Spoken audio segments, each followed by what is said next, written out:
Before I start today's video, let me tell you that you should know how to solve the 3x3 Rubik's Cube prior to this video.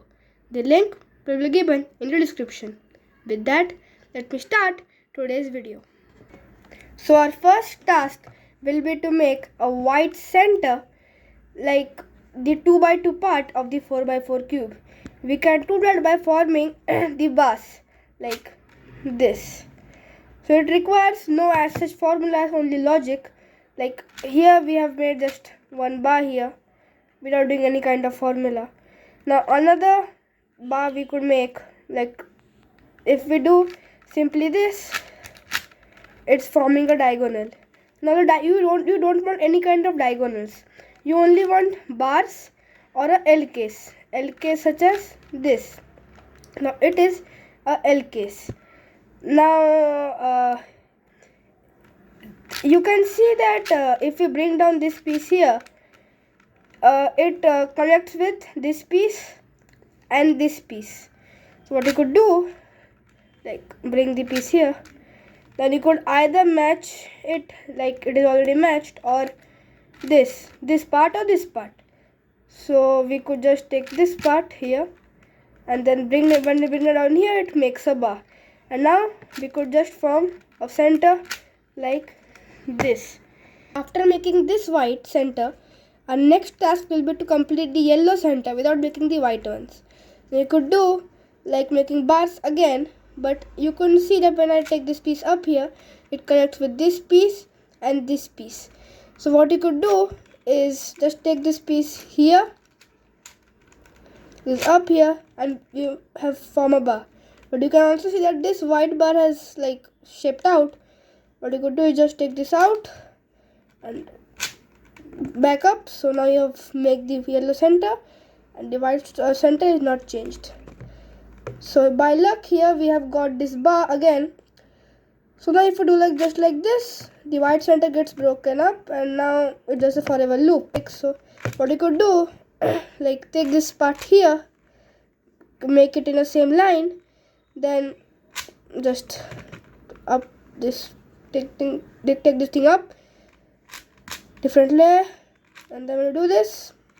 The yellow center comes right up and the white center gets completed. For the rest of the centers, you should remember the color scheme, which is Garbo. Now what is it? It is green, red, blue and orange. Like keeping the yellow center here, it is green, red, blue and orange. So first let us start with the green. So Garbo, G, green. You could see that one bar is already here and another one is already formed. You could take it to a different layer and then so just do like this. The green is formed. Now Garbo, so R, red. So just take it here. Now you can see that the green is broken up. So done. Now when you do this, it connects with this and this piece. So what you could do, like just take it to a different layer, match, make a bar. The green is broken up, move it to a different layer, take it back.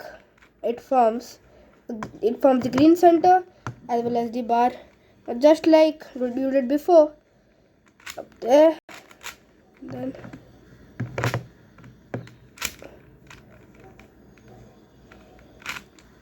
oh sorry, yes. So G, R, now blue. So just like the centers we did these two, you could just complete these two centers. Now you might come across this case, like this piece has to be swapped with this piece. What you could do for this is like just move it to the exact position. Like when you do this, it comes here.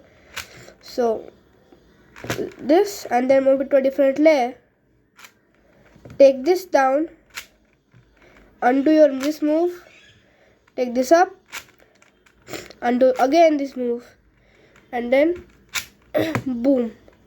So now this center is done and this center is also done. Now our next goal will be to solve all these edges pieces, as you can see it here. To solve this, you might need to get a hang around of a formula known as sledgehammer, and it goes like this: R prime, F, R, F prime, R, U prime, R prime. With that, let us move further. So, how to solve these parts? So, like, let us choose this piece, and it is orange, yellow. So as you can see here, orange, and yellow. Now, if they are in same line, we cannot solve them. But if like this piece was here, then we could just move it here, and now you would get the pair. So how you can change the position? You could do that with this sledgehammer, as I have taught you earlier. So R, F prime, R, U prime, R prime. See, it comes from here to here. You could just do like this, and now you have formed this edge, and now you could replace with any unsolved edge. Done. Now you have completed this pair. Now you might come across a case where you don't have any unsolved edge to replace with. Now you could just rotate the cube to solve these unsolved edges. Eventually you will come across a thing that this side is done, this side is done, now only this side is remaining. Now, for example, this piece has to match up with this piece. Now, what you could do is like take this edge out, make the pair, replace it with the unsolved edge. When you do this edge is solved along with this edge.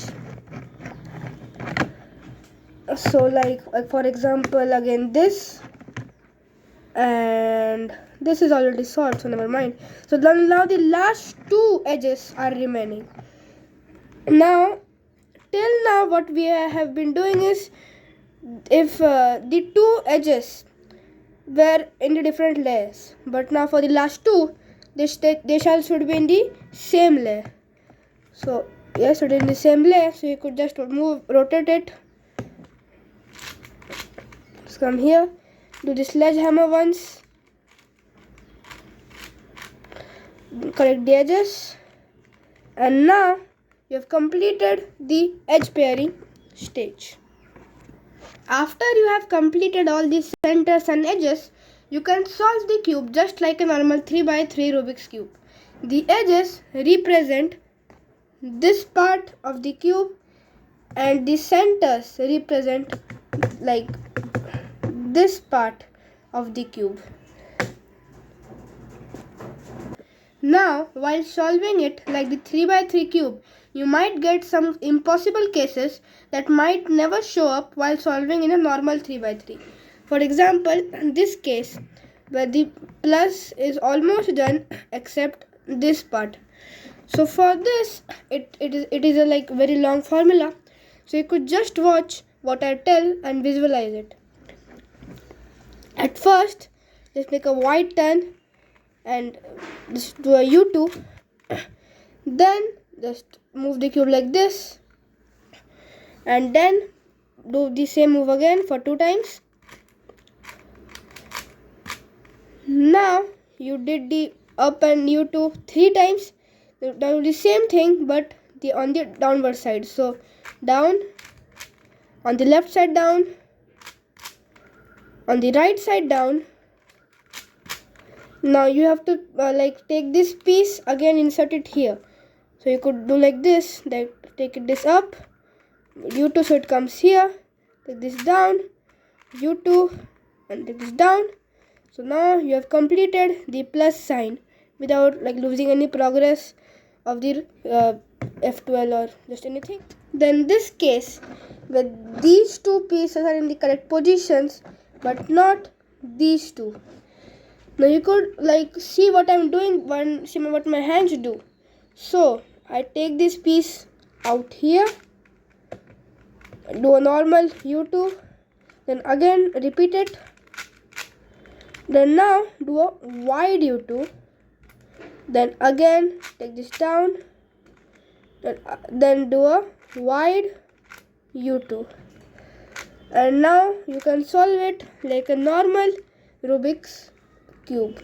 So